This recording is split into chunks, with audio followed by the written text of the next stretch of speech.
Welcome to Dream Big, I Dare You, Better Yet, I Double Dare You pre-book launch event. And we're going to talk about achieving your big dreams, what it takes, the courage, the passion, the perseverance, and how to make it all come true for yourself. It's going to be an amazing evening, and I look forward to having you all attend. I listened to them faithfully, and then we fell out of contact with each other a little bit, and then my daughter, who was growing up, was light-sensitive dyslexic. And in junior high, going into junior high, she was 2 years behind in grade school, but she couldn't read and that type of thing. And I contacted Roger, and I said, hey, Roger, you talked about these largo movements behind what you were saying and that type of thing. Do you think it'd help her study? You know what? He's nice enough to send me a cassette tape of those largo movements. And every day for 2.5 years going through junior high, we played those behind when she was studying. She got to grade level. She got into high school. She came to honor student, got to college, and now she's working as a veterinarian in a vet. And Roger's comments over the years really helps people grow. He's an expert in helping you achieve things. Then recently, we fell apart from each other. I haven't seen him for 15 years. And then a year and a half ago, he got reintroduced to me, had him come in, he's training my people, I'm mentoring with him again, and he had a dream. He had a dream to write a book. And he was talking about that dream. And today is the culmination of that dream. I dare, dream big, I dare you. I double dare. How many times you said that? Triple dog dare you. When we were growing up. He's a really special man in my life. I know he's a special man in a lot of your lives. And he's made a big difference in a lot of your lives. And without further ado, I'd like to introduce Roger Palmieri, my friend.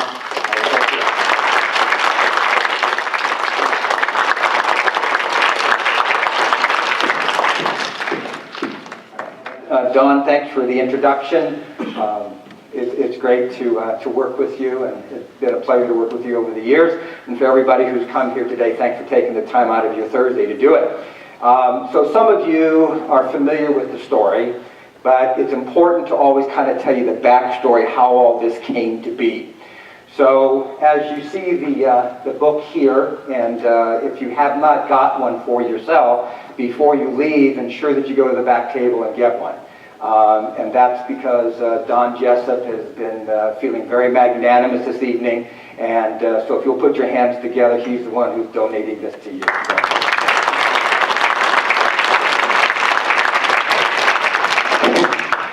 So the way this happened was little over 13 months ago, a very, very dear friend of mine who was sitting up here in the front row by the name of Todd Courtney. And Todd and I go back about 25 years or so, and I was doing an event at the Red Lion, which is now the Doubletree Hotel, and his mother actually came to the seminar and kind of drug him along. And so he came up to me afterwards, and we talked quite a bit, and he liked what I had to say, and we stayed in contact over the years and went through a number of things. And so about 13 months ago, he called me up and said, hey, why don't we get together and have a beer? I said, great, sounds terrific. He says, let's go down Friday, 4 o'clock. Okay. So after we exchanged the normal pleasantries of about 15 minutes, he looks at me and says, so tell me, how's that book coming along? I said, what? He goes, how's the book coming along? He said, what are you talking about? What book? And he says, that book that you're supposed to write. And I went, oh. And that's when the dream started to kick in. So we talked about it a little bit more. I went home, and Carolyn, my wife, said, well, how was your get-together with Todd? And I said, it was great. I said, the strangest dang thing happened. She goes, what?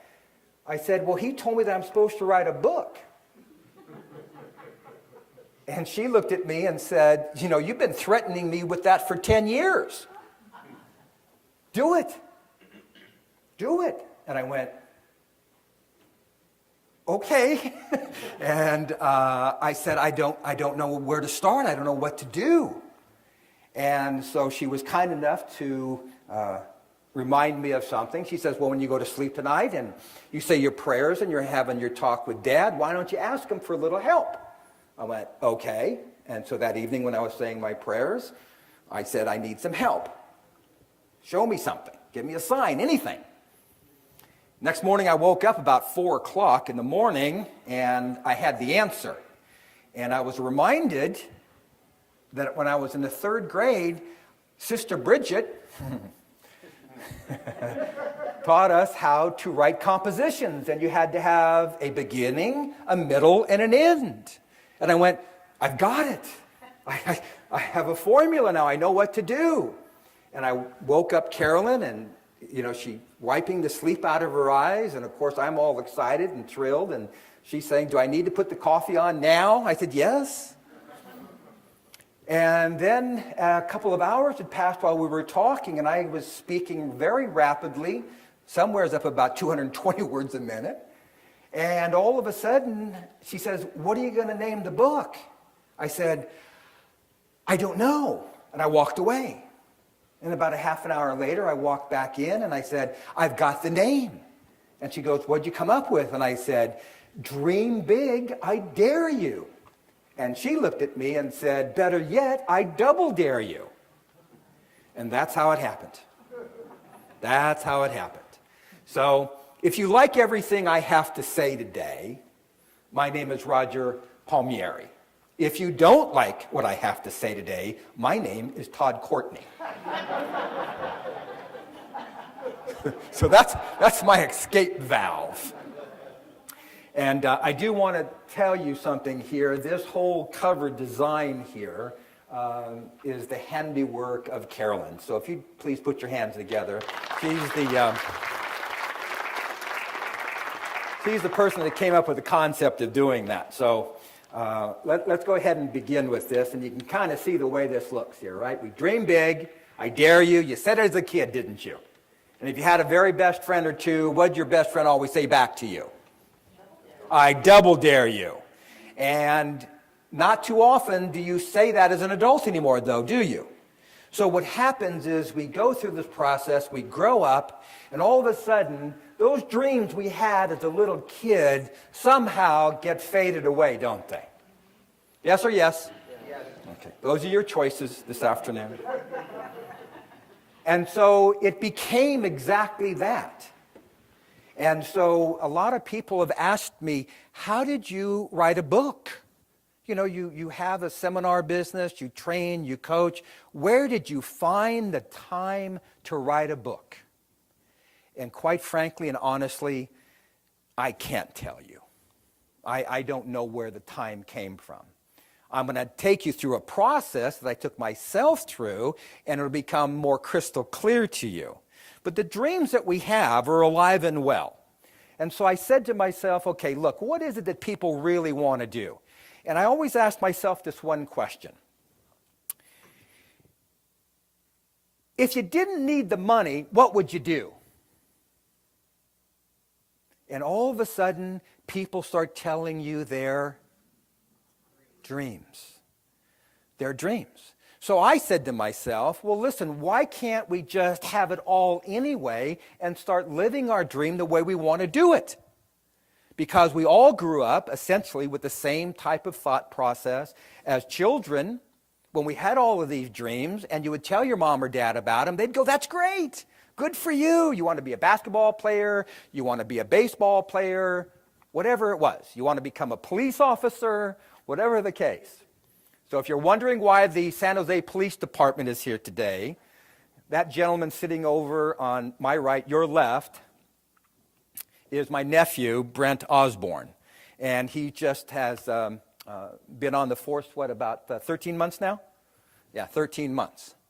And so, this was a dream again, and everybody has them. Everybody has them. So I'm going to take you through the process here a little bit and see if I know how to do this. And so there you go, dream big. So I founded this company back in 1978. I've been doing this for 35 years.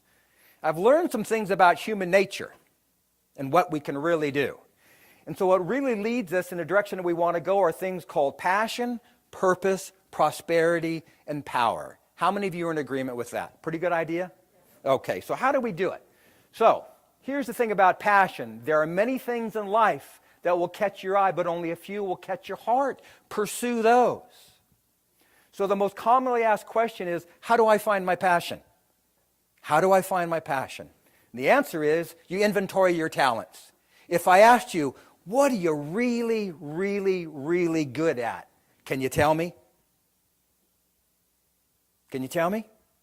The answer is always yes. But we're conditioned not to say the things that we're really good at. Why don't we say we're really good at something? Because we don't want to sound like we're bragging. But Muhammad Ali said something years ago. I am the greatest. And what did people say? Who is that arrogant son of a gun? Right? But the interesting thing is this. If you don't tell yourself what you want to become, and I don't care what it is, doesn't matter what it is, you have to tell yourself what you want to become in order to become that person. It's self-image psychology 101.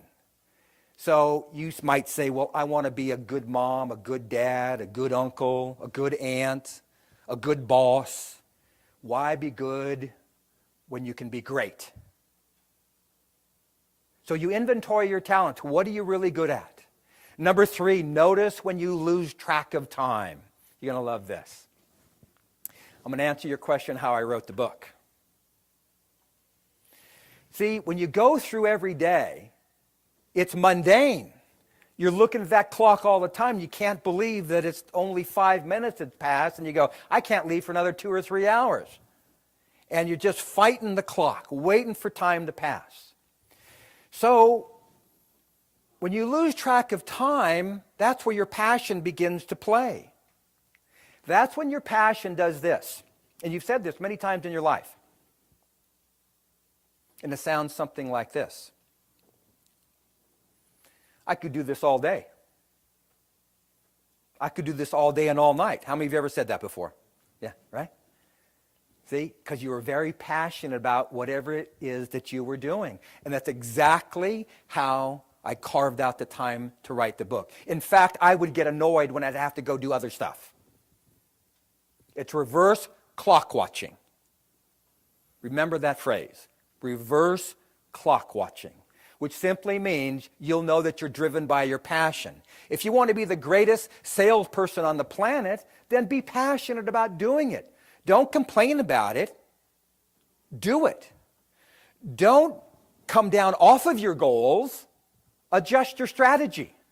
It's nothing more than a mindset, and that word gets a lot of play, doesn't it? Mindset gets a lot of play. And the problem is that most people don't understand the mindset philosophy in the first place. Most people remind themselves of what they don't want to do, and then when the behavior shows up in their life, they wonder where it came from. So we constantly reinforce negative things. If we keep saying something like, I don't have the time, I don't have the time, I don't have the time, what end result are you going to have? Pardon me, I can't hear you.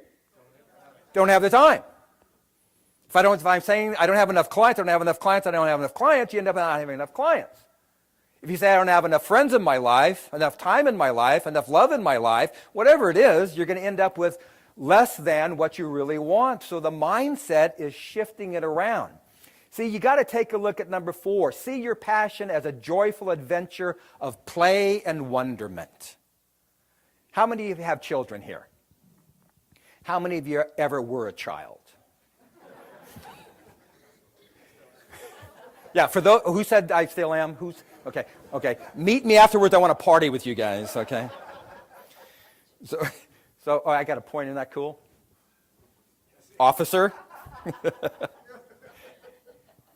Never had one of these pointed at me before. So you think of it as wonderment. When you're a kid, everything's a big wonderment, isn't it? You're just excited about it. And you know what's interesting? It's alive and well in people today. They've just forgotten about it. Or maybe you think, geez, I don't know. I'm a little too old now, you know. That had been fine 20 years ago, 30 years ago.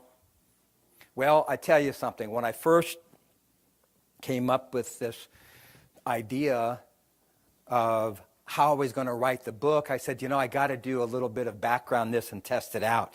One of the things I tested out was the fact I went around to some very casual people that I knew.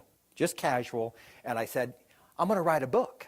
And they went, oh, really? And where are you going to find the time to do that? That was one. Second thing was, really? Why do you want to do that? Why do you want to do that? Is this going to be one of those self-help books or something, you know? Is it going to be like a motivational book? Isn't the market, don't they have enough of those things? And it was interesting to keep hearing the naysayers. So I want you to think about something. How many times have you had a great idea about something, you tell somebody, and they want to rain all over your parade? Yes or yes? Yes. All the time. All the time. So then I went to the people in my inner circle, the Todd Courtneys of my life, and all of a sudden, he goes, great idea. What can I do to help? So this is what I want you to do. I want you to inventory who you're hanging around with. And if they're not an encourager for you and want the very best for you, then you need to move away from them. I know. You're going, how do I do that? I'm tethered to them emotionally. They can't make it without me. Oh yeah, they can. They'll do just fine. And if you're not careful and you keep hanging around with them, they'll become an anchor and they'll drag you down. So the Todds and the Anns and Steve Mernon back there, all were people who played a very integral part in the book getting done. So you think about your passion. So, check this out. The brick walls are not there to keep us out. The brick walls are there to give us a chance to show how badly we want something. Who knows who Randy Pausch is? Of course, everybody who's in my seminars know who he is. Okay. You know, he was the professor at Carnegie Mellon University that gave the last lecture. Very, very inspiring thing. He was terminally ill. And he titled his talk, not the last lecture, but Achieving My Childhood Dreams. And it was a fascinating thing. And if you guys have not watched it, it's voluntarily mandatory. That you can go on YouTube, put his name in there, and take the next 90 minutes of your life and watch it, and it'll move you. And so what's interesting about passion is that how many times you ever said, man, I hit the brick wall. Anybody? Yeah, I hit the brick wall. And what happens after you say that? You stop. You just stop. You don't pursue it anymore. And then it becomes just a lost dream. So understand, the brick walls in our life are there only to show us how badly we want something. So, may all of your dreams become reality and all of your efforts become magnificent achievements. Wow. Is that a good thing? Should my dreams become my reality? And should all my efforts become magnificent achievements? Absolutely. And we can do it, and the only thing you have to do is be willing to change the way that you think. That requires something that we call purpose. What mountain is that? The Matterhorn. Purpose is driven by your passion so that your dreams become reality. You will get exactly and only what you ask for. It's time for your dreams to become reality. Start today, go for it, and do it now. Purpose. Everybody's purpose, and everybody has it, but for a lot of people, it's kind of very fuzzy, isn't it? It must become crystal clear, and I know that it's scary. I know that it's scary. You have to understand when I tell you I know what it's like, the idea of writing a book and listening to the naysayers was resonating in my head all of the time. All of the time. But I said, look, what's more important? To get the message out there. And listen, there's going to be critics every place you go. I'm well prepared for the critics who are going to read my book and maybe they don't think it's the cat's meow. So my answer is going to be real simple. Thank you. By the way, what book did you write and who published you? That a pretty good comeback? That works, doesn't it? All right. So here's 5 tips to defining your purpose. Your purpose is in your secret fantasies. Well, tripped over that one pretty good. So everybody has secret fantasies. They do. Those are your passions. There are things residing in you right now that you've been thinking about doing for years. And I'm going to tell you, go do them. Do the reverse clock watching.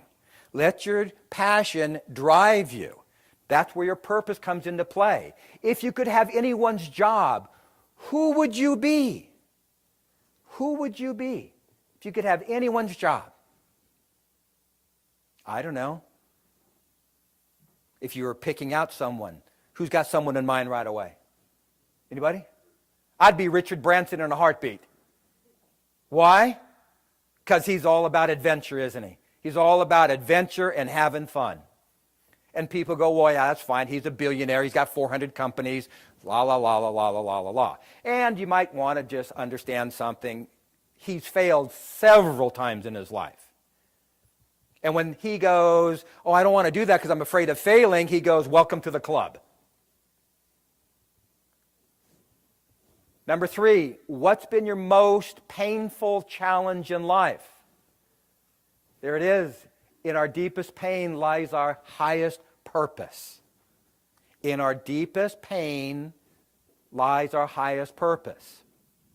So when you have a painful experience in your life, can it propel you and push you forward? What do you think? Absolutely it can. For most people, what does it do though?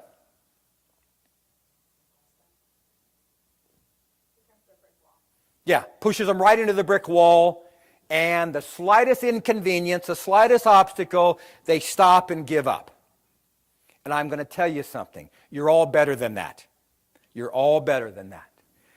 In childhood play, it's easy to spot certain threads that continually repeat, displaying an unwavering pattern which holds clues to our purpose. What do you love to play as a kid? What did you love to play as a kid? And I'm going to tell you something. The moment you think about it, it ties into what you're doing today. Let me give you an example. I was having this conversation with one of the groups that I was training.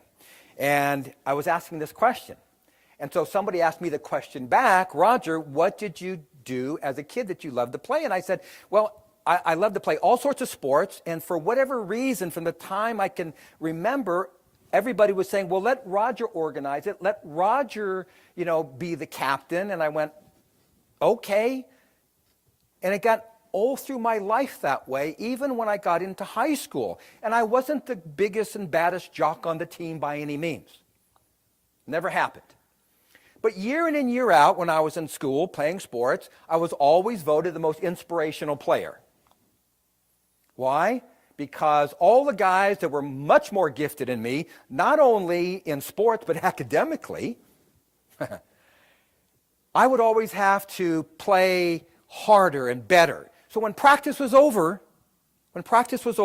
I would stay another 30 minutes, 45 minutes, and if I ran more wind sprint than anybody did, and everybody started to notice it. And then people would start staying after practice and doing the same thing I was doing.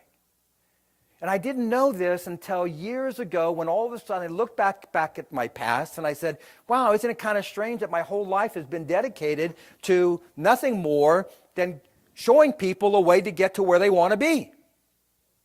And if you look into your life right now, whatever you loved to play as a child has a bearing on what you're doing here today. And if you take a little bit of time to think about it, it will reveal itself to you. Listen to your intuition. Learn to trust it. It's a form of what? Innate wisdom. Innate wisdom. I'm going to tell you something. You need to get out of this up here. This thing called your head. It sabotages you all the time, doesn't it? Yes or yes? Yep. Does this ever sabotage you down here? Your gut? No. That's your intuition, and your intuition never leads you wrong. Prosperity. Ask, believe, and receive. Ask. Well, I don't want to get real spiritual with you, but having been trained by the Jesuits all my life, you begin to see some things here. Matthew 7:7. Ask, and it will be given to you. Seek, and you shall find. Knock, and doors will be opened unto you. And no matter no matter which, if you're following Buddha, it doesn't make any difference. The message is the same. But we must ask for what it is that we want. Otherwise, the answer will always be no. Whoop. Believe in yourself and all that you are. Know that there is something inside of you that is greater than any obstacle. But the moment an obstacle shows up for most people, they stop and draw back. There's a hesitancy. And that's the loss of a belief. And everybody here believes very strongly in yourself. You may not believe that right now as I say it to you, but I know there's a lot of people that are sitting here today that have been in my seminars, that are continuing on in my training, and you know exactly what I'm talking about. Right, Peter? Right. Peter has been training with me 15 months or so, and very interesting thing. Of course, I don't have his permission to say this yet, but he'll stop me. So I asked Peter one time what his dream was. He says, I really wanted to own condos in Hawaii. And my answer was pretty simple: do it. I figure if Todd can say it to me, I can say it to other people. Do it. So he goes, really? I said, yeah. He goes, well, all the guys I play racquetball with, they're all discouraging me. I said, yeah, I understand that. Do it. So he goes, okay. Flies over to Hawaii and buys a condo, refurbishes it, comes back, he's all excited about it, goes back, and he goes, Roger, he says, while I was over there, I went and I took a look at this penthouse. I just wanted to take a look at it, He says, I was up there about 10 minutes, and he says, I told the lady, the real estate agent, I like this too much, I got to leave. Comes back home, comes back to the class, and we talk, and he goes, well, I went and visited this place. And he says, what do you think? And I said, buy it. And he goes, you think? I said, yeah, I think. So he crunches his numbers out for him. Of course, he tells his racquetball buddies, and they're going, oh my God, it's $5,000 a month just for the homeowner's fees. You'll go broke in 6 months. He says, what do you think? I said, no, you won't. I think, what is it, 2,200 square feet? 2,200 square feet. Penthouse in Hawaii. Right? So he buys it. And they get it rented out right away, didn't it? Rented out right away. It's my biggest moneymaker. Yeah. So now all his racquetball buddies got a little different tune. Now they're asking him about, well, maybe I should look into doing this. And you bought another one, didn't you? So far it's been 7 this year. Yes, okay.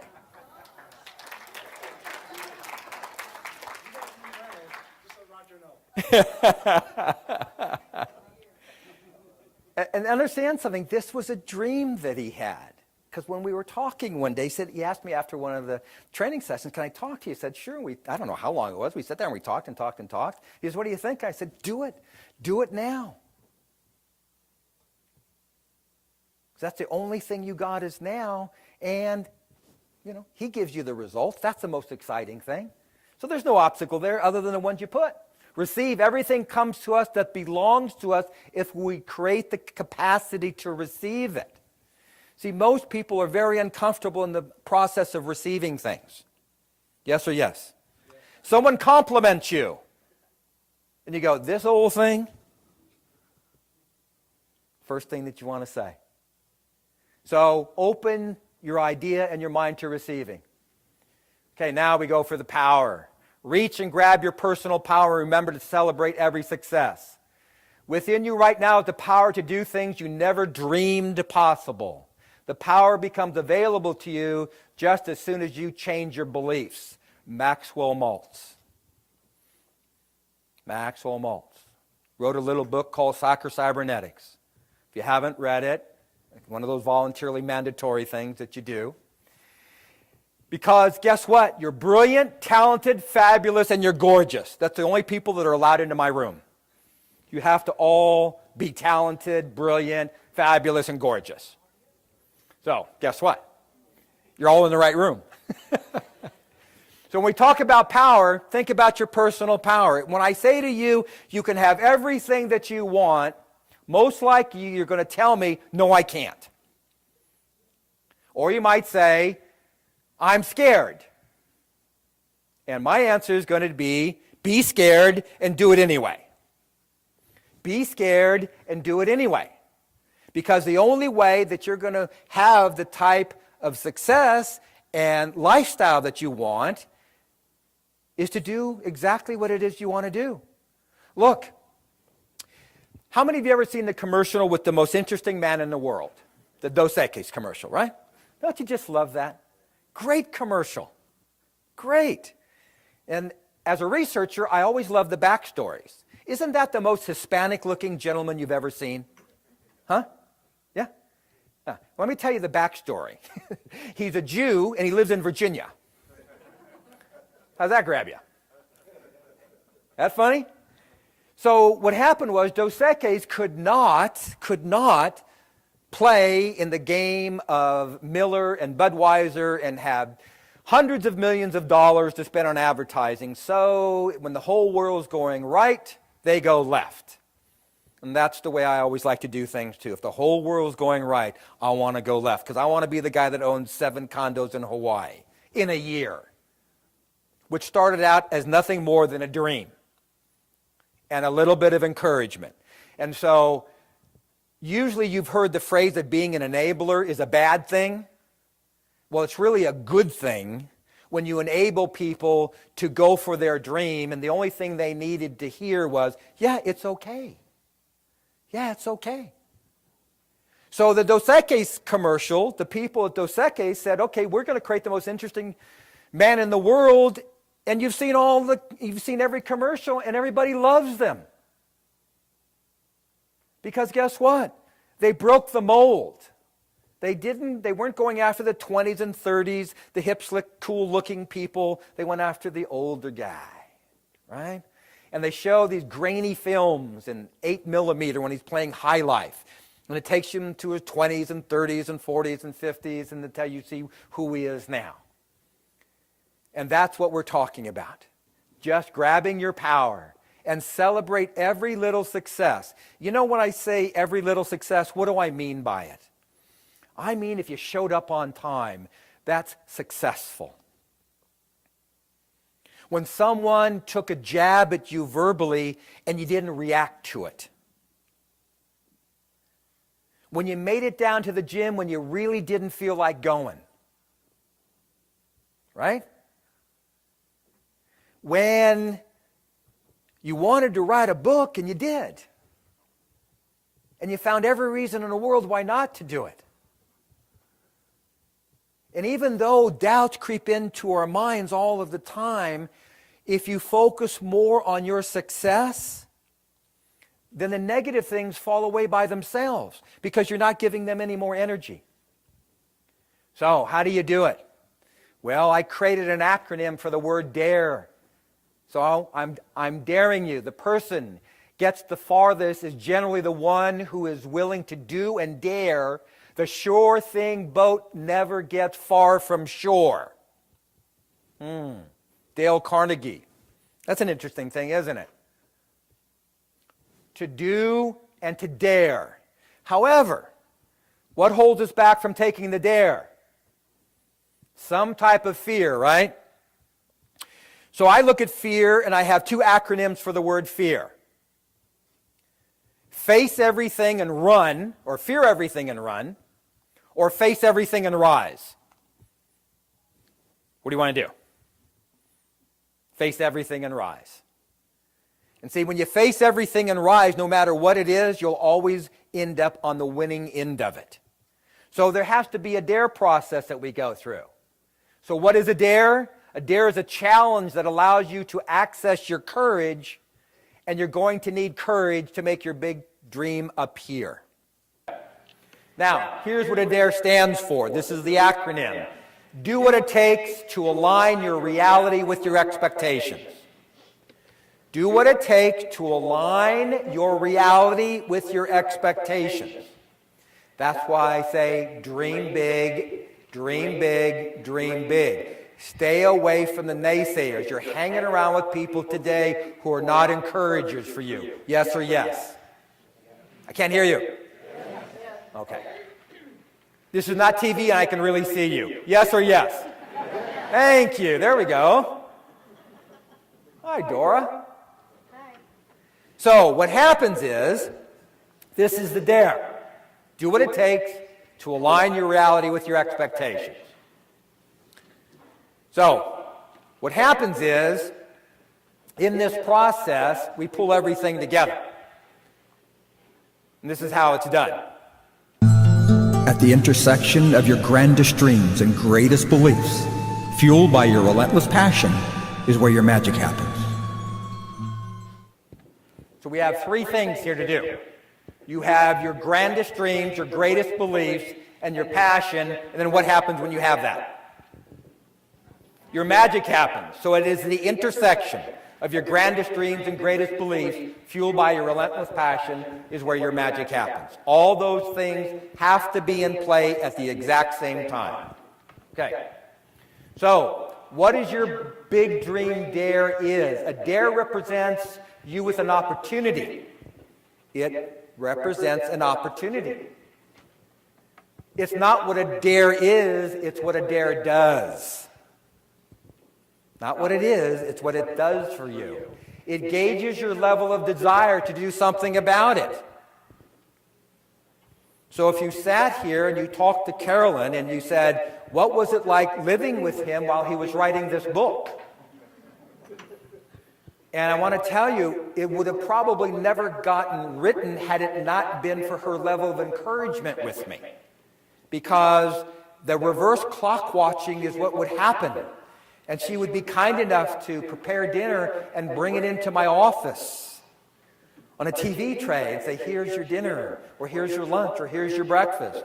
Or come in and get me at 3 in the morning, and she goes, you got to get up in 2 hours. You need a little bit of sleep. And sometimes they were sleepless nights. But you know what? That goes back to that same thing that we've all uttered to ourselves. Those times when you say, I could do this all day, I could do this all night. That's when your passion is driving you in that right time. Yeah. Just so you know, revenge is always a payback. Todd's been writing a book himself. While he's doing this, turnaround is fair play, he'd call me so many different times and say, I know what you're talking about now. I know what it feels like. I'm really beginning to understand this. And they say, the moment you want to become an expert in anything, you write a book. Because you do so much research. So much research goes into it. There's a process that is a painstaking process. But you know what? You got to keep your eye on the end result. So, it gauges your level of desire, which means simply, what's another word for desire? Passion. Another word for desire is passion. So how passionate are you about your big dream? And I don't care what it is. It doesn't matter what it is. Just ask yourself, how passionate am I about doing it? And if you have any reservations about going after your big dream, you have my absolute permission to call me. And I will reassure you that you have every reason in the world to go after your big dream. Okay? Number 4, you discover how your personal beliefs and philosophy of life lines up with your big dream. What's your personal belief? Is it good enough just to get by, pay your bills? That's called survival. If you really want to thrive and contribute, then you have to go for your big dream. The world is waiting for you. I know you might find that hard to believe. The world is waiting for you to manifest and bring to life your big dream. It's prodding you every day. A big dream dare causes you in an emotional way to make a choice and tells you where you stand on the topic of dare. Make sense to you? Tells you where you stand on an emotional level. The butterfly effect. By changing one thing, you change everything.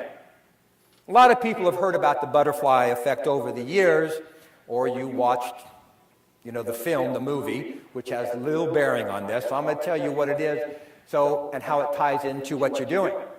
So the butterfly effect in 1961, This gentleman here worked at MIT in the meteorology department and created a computer model to simulate weather patterns. One day, he changed a dozen numbers representing atmospheric conditions from 0.506127 to 0.506. That minuscule alteration transformed his long-term forecast. Then in 1972, he publishes his findings in his paper. Don't you love the title? Does the flap of a butterfly's wings in Brazil set off a tornado in Texas? Goes back to the very beginning, doesn't it? Change one thing changes everything. All right, how does the butterfly effect apply to your big dream? Every decision you make, no matter how small, will alter the course of your life. No matter how small. The second thing it does, by changing one thing, you change what? Everything. Number 3, get this one in your head. Details matter. Overlooking one opportunity, one decision, one chance to make a difference creates far-reaching ripples into your future. Far-reaching ripples into your future. The impact can be positive or negative depending on your intent and the action you take. So, this butterfly effect, very impactful in what we do. What if, for instance, Peter listened to his naysayer racquetball buddies? Would he be owning 7 condos in Hawaii today? Nope. But he listened to one guy who said, oh, no, Peter, forget about them. Go for it. And this is where he is today. So that's why I'm going to keep reminding you throughout the rest of my presentation the value of having encouragers. They make your world a better place. See, when you surround yourself with encouragers, they'll always find reasons for you to do it. Naysayers will find reasons for you not to do it. And it's that simple.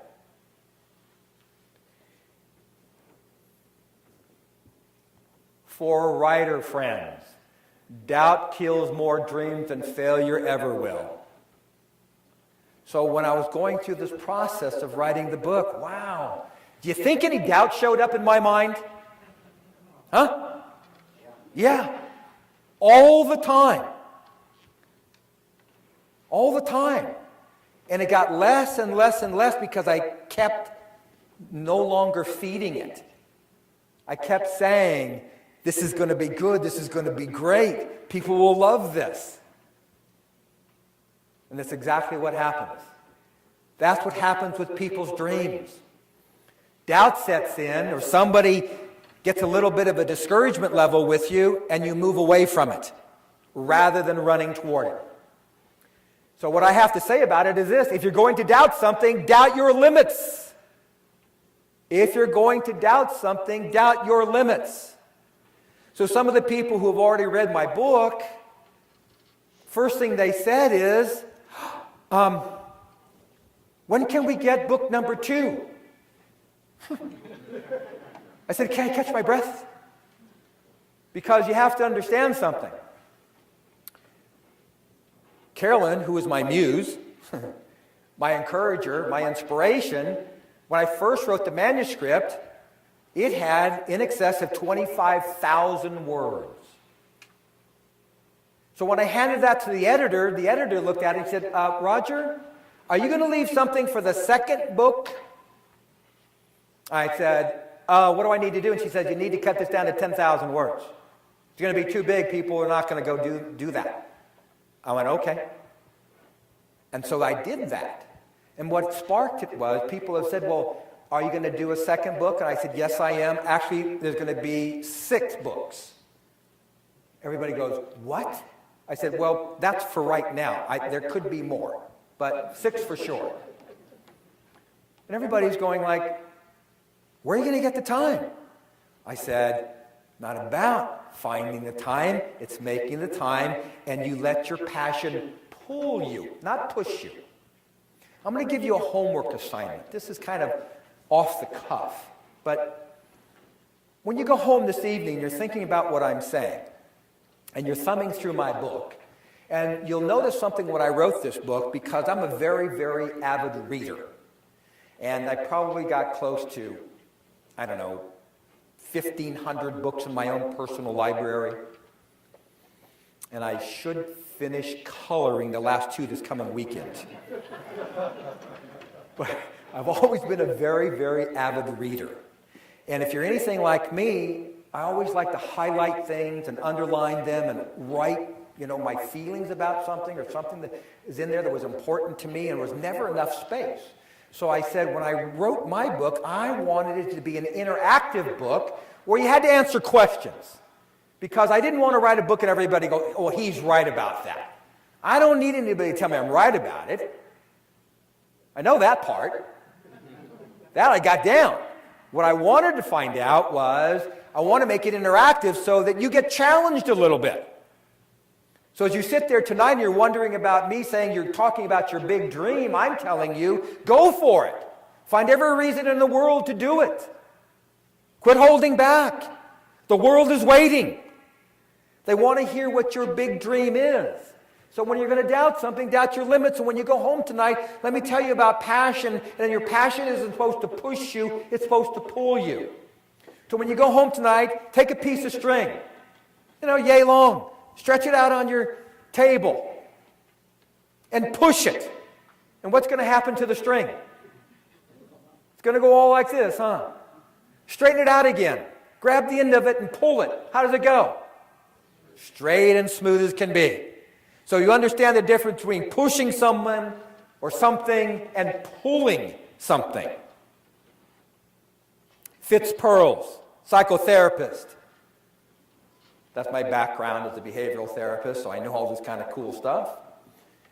Fitz Perls talked about the fact you don't need to push the river.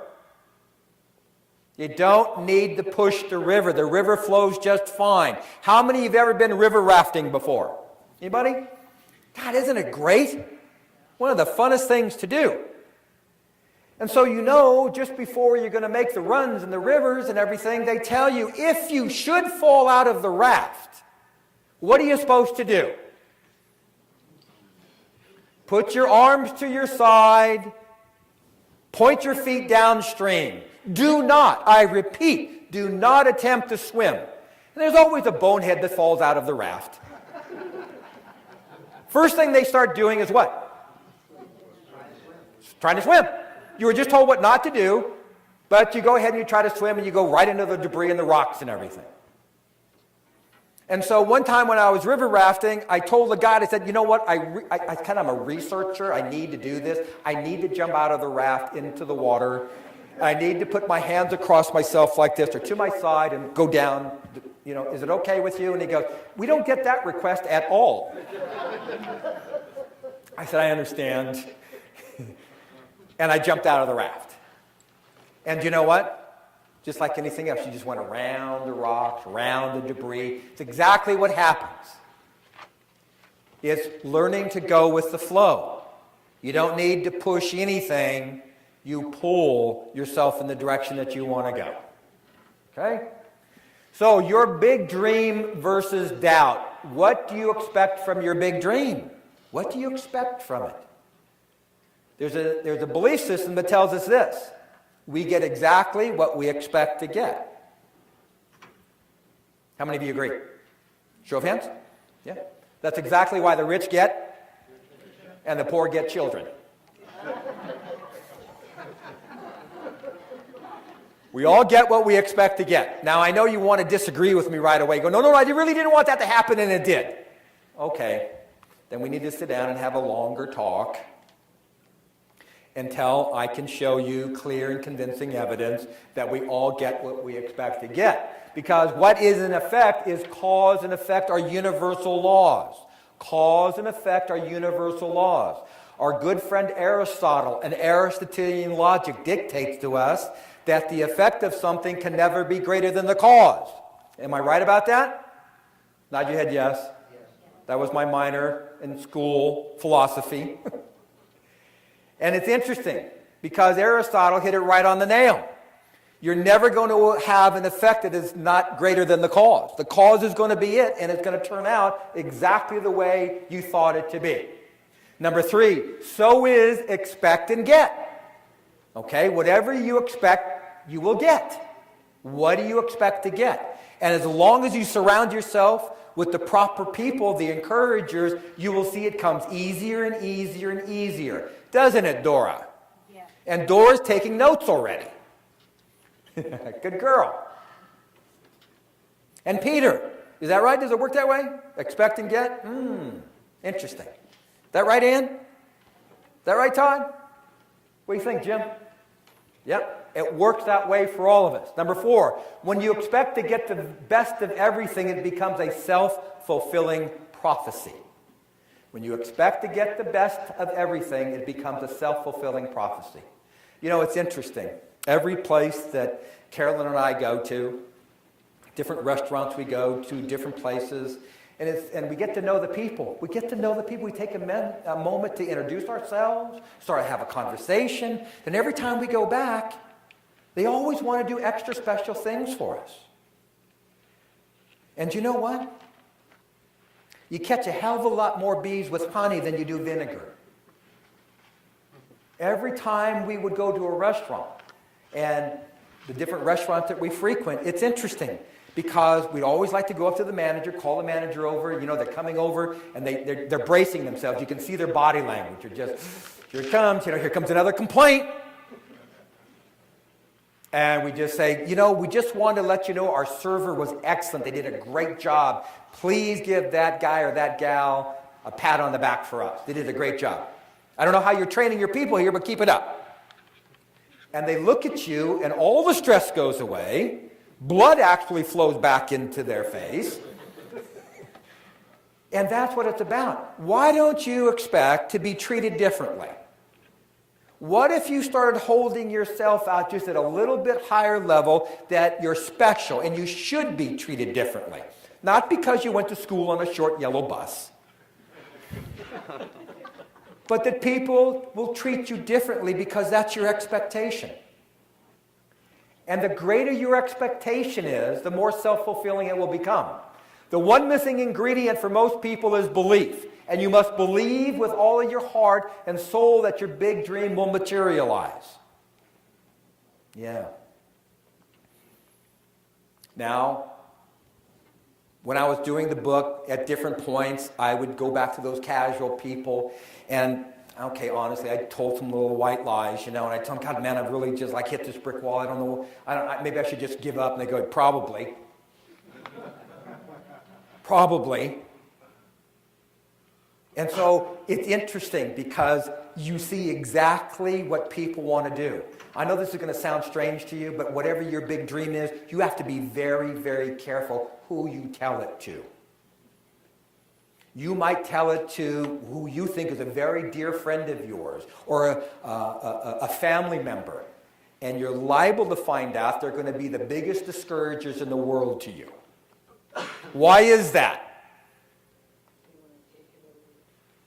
Say again? Somebody else wants to take it over. Yeah. Why should you be more successful and happier than me? In fact, I want you to stay down here. And then you have your own doubt that goes, well, what if I do this? I'm going to leave all my friends behind, and no one will like me anymore. Well, is that really true? No, not at all. In fact, you can bring them along with you. The positive ones, the naysayers, they'll fall off by themselves. You won't have to do anything. They'll make every excuse in the world. Now here it comes, the double dare. How do we define it? Well, Webster defines it as a challenge that is harder or naughtier than a regular dare. Harder or naughtier, double dare. So here's a double dare challenge. Number 1, to make your big dream real, it is not a matter of life and death. It is, however, a matter of what? Life and life. To be energized, to be engaged. 2, always keep your focus on your big dream. Look, You got too many distractions. You spend way too much time on Facebook. Way too much time. And distractions get in your way. You want to see the the Housewives of Orange County in New Jersey or whatever else. You got enough drama in your life. Do you really need that? Honest to God. I don't get it. And you'll lose your focus. Number 3, always say yes to the things that show up and support your big dream. Always say yes. Right, Peter? Always say yes. And I'm going to guarantee you, the more you surround yourself with the encouragers, the more naysayers fall off by themselves. Because they just can't take it. And then when they see Peter or whoever it is doing something, they go, well, they're just lucky. Really? Really? I don't think it's that at all. Number 4, say no thank you, not now, to those things that do not support your big dream. Move on. If it's not supporting your big dream at what you want to achieve, move on. That's a challenge, isn't it? That's the double dare challenge. How many of you, I won't put you on the spot, but how many of you know of people that are not happy in what they're doing, but they keep doing it? And they just complain to you about it. Anybody? Raise your hands if anybody. Oh, everybody in the room's got their hand up. Okay? So, guess what? How come they won't move on? What? They're scared. They're frightened. Of what? Change. Yeah. Failure. Acceptance. Gosh, those sound pretty familiar to me too. Will anybody accept my book? Will they like it? Till one day I said, I really don't care. I'm just going to write it and everybody's going to love it. Because you know what? When you really are passionate about what you do and you're in love with it, everybody falls in love with it. Can't help it. You just can't help it. Think of a hobby maybe that you're engaged in now or had in the past where you just loved it. You just loved it. Didn't all your friends share in it? The ones that cared about you? And I don't care what it was. It didn't make any difference what it was. So say no thank you, not now, to those things that do not support your big dream. Put together a support system of what? Encouragers that believe in you and your right to have your big dream become a reality. Wow. Isn't that something? That's the biggest and most important thing that you'll hear from me this evening regarding your big dreams. It's who you surround yourself with. Be very, very careful.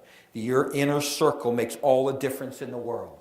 And make sure those people are all for you. Let them be a raving fan. Okay, commitment is the key to unlocking the door to your dreams. I have learned a deep respect for one of those couplets. Do whatever you can do or dream you can do, begin it. Boldness has genius and power and magic in it. You've heard this before, haven't you? You've seen it thousands of times in your life. And you know what? It's become noise. Noise. Until some guy steps up on a stage like myself and reminds you of it and says, you know what? Boldness has genius in it. And so we need to be bold about whatever it is that we want to do so that we can go and achieve it. Are you in? Are you in? Yes. No. With some enthusiasm, are you in? Yes. All right, it's up to you and only you. What is your big dream worth? I can tell you this. You're big enough, good enough, strong enough, deserving enough, skilled enough, determined enough, blessed enough, and important enough to have your big dream come true. Now, am I an encourager? Yeah. And some of you I know, some of you I don't know. But for those of you who I don't know, I'm telling you, all that applies to you. And you're saying to me, well, you don't know me. I said, yes, I do. Yes, I do. I know you better than you think I do. Because as I look out in that audience for those people who I don't know, Let's see, you got 2 eyes, 2 ears, 2 arms, you got a body, 2 legs. Oh, Jesus, yeah. Oh, you're a human being. I get it. All those things are applicable to you. Say yes and make this one of the best days in your life. Every great dream begins with the dreamer. Always remember you have within you the strength, the patience, the passion to reach for the stars and change the world. Harriet Tubman. Who knows who Harriet Tubman is?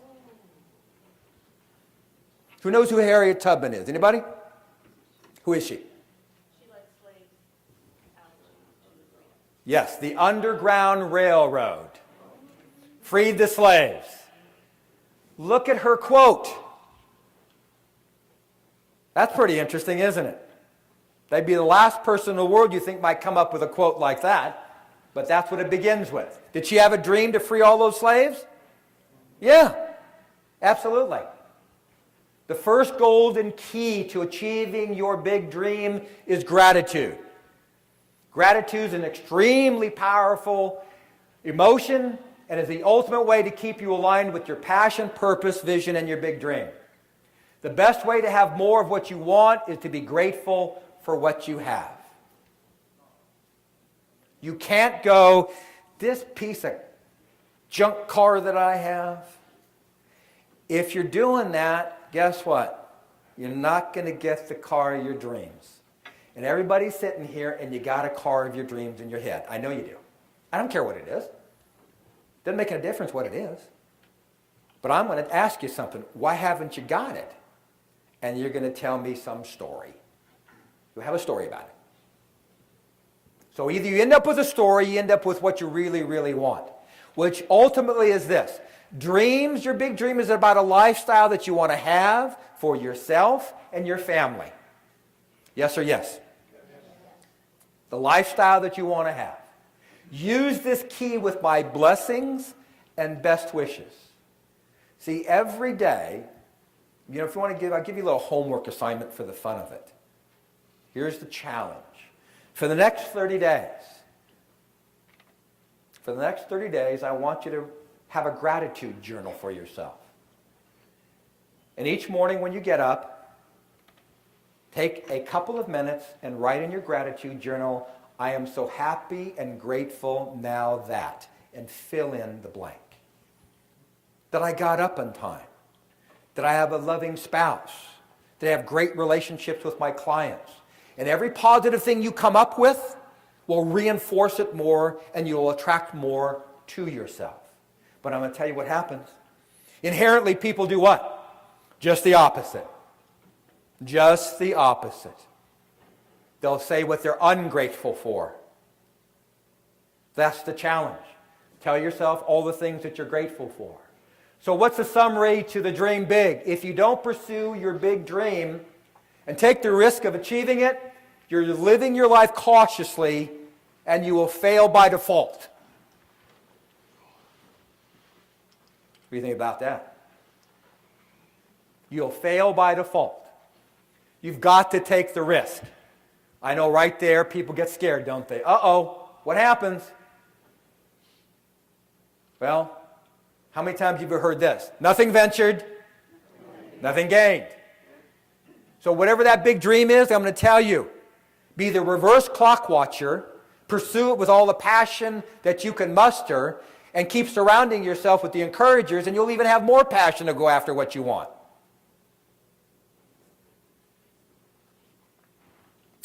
Reach high, for stars lie hidden in your soul. Dream deep. Every dream precedes the goal. Mother Teresa. Who would have figured, right? Everybody thinks of Mother Teresa, this little 4'11" nun. Now, I can tell you something. I won't go into great depth with it, but it's kind of fun. Always doing the background on this was interesting.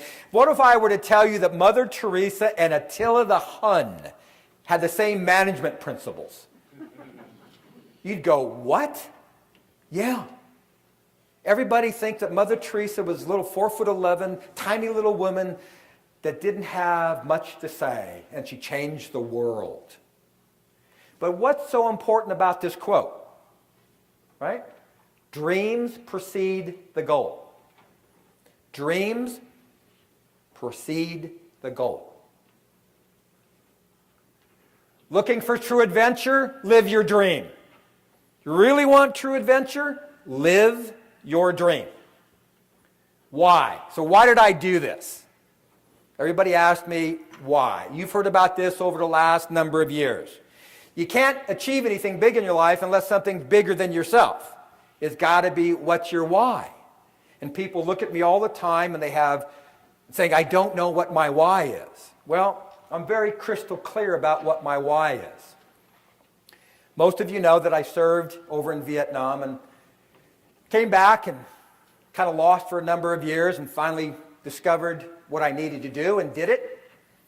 So I said, you know, what's the purpose of writing this book? It's got to be something bigger than me. And I said, you know what? I want to do this to help all of our wounded warriors. I want to do this for them because they need support. So I said, okay, what's the mission and the focus? To raise awareness, enlist the public's aid for the needs of the severely injured, service members, and provide unique direct programs and services to meet their needs. So I was having this conversation with Carolyn, and I said, you know, it's interesting. I said, I've been doing some research work and being a dog lover and having dogs a great portion of my life, that they're able to train dogs, as you may or may not know, that can assist all of our severely injured service members. So whether they're amputees, that they can open doors and turn on light switches and bring them mail and food and everything, or even for the veterans suffering from PTSD, these dogs have been trained to be able to sense when an event was going to happen with a PTSD veteran, and it calms the veteran down. And the military supplies dogs for them. And it's costly to train these dogs. So I was having this talk with Carolyn, and it came up to this. She says, you know what? That's what we should do. Let's go ahead and make that the big why for what we want to do. And I said, sounds good to me. I'm all in. Hence, she came up with the name Dream Pause for Wounded Warriors. So we're going to embark upon that process. Because you know what? It's a worthy cause. It's a very worthy cause. And in light of just having Veterans Day just a few days ago, you kind of get the sense of what's going on, huh? So that's the big why. So my purpose with you here today is to enable you, the dreamer, to achieve your big dream. You know, earlier I talked about an enabler. Those of you who have been in therapy before have heard that phrase before. And it usually comes across as a bad thing. But in this reference, it's a good thing. If I enable you to achieve your big dream, you live the type of life that you want to live. And none of us can afford not to have encouragers around us. None of us can do this on our own. Doesn't matter who we are. So I enable you. And to make your big dream come true, I want you to stand up for a moment right now. And I want you to shout as loudly as you can in unison with me, everybody up, the following phrase. You ready? Are you ready? Yes. Okay, here it comes. 1, 2, 3.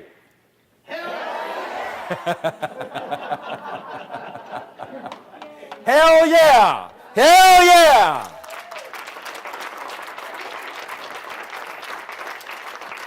So that's about what I got to say. So in closing with you, I want to do this. I very much want to thank you for your time and attention.